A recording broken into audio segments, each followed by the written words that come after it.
अब घाम लागिरहेछ बाहिर घाम लागिरहेको ठाउँमा ठ्याक्क लगाएर अब जानु पऱ्यो अनि यहाँ भलकर म यहाँ छु यहाँनिर आजको यात्रा चाहिँ मेरो एक्लै नै हो सुलुसमा मेरो यात्रा ट्याक्क लगाएर अब घाम लागिरहेको छ बाहिर ओ चिसो छ क्या त्यही पनि ए हा ल यो ढोका बन्द गरिसकेँ मैले यहाँनिर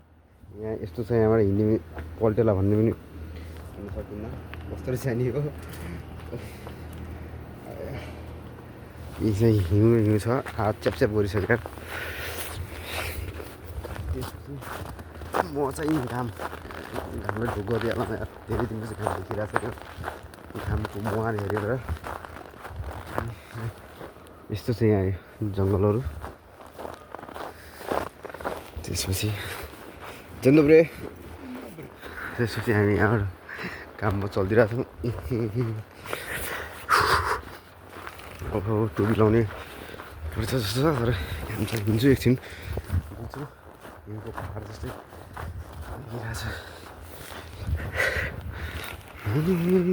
अघि पछि चाहिँ एक दुईवटा कोही न कोही भेटिहाल्थेँ तर चाहिँ म आज एक्लै नै हिँडिरहेको छु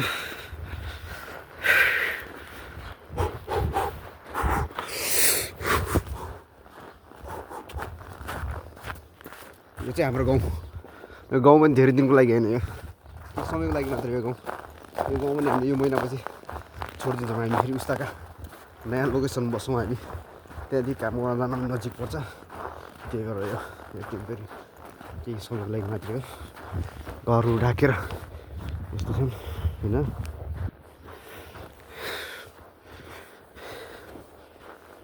यहाँनिर कुकुर पालेर ठुलो कुकुर चाहिँ गाउँ भुक्छ कतिखेर आएर सायद चिसो कारणले गर्दा भित्र होला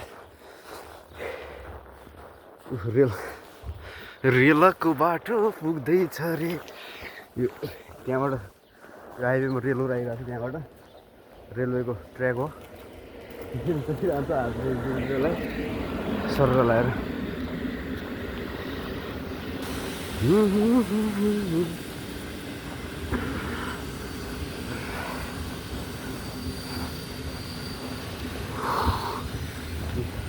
ट्र्याक सकिन्छ त्यसपछि मजाजकै सिक्री टोपीहरू लानुपर्छ यहाँनिर खतराको कामै छैन यहाँनिर हिँड्दाखेरि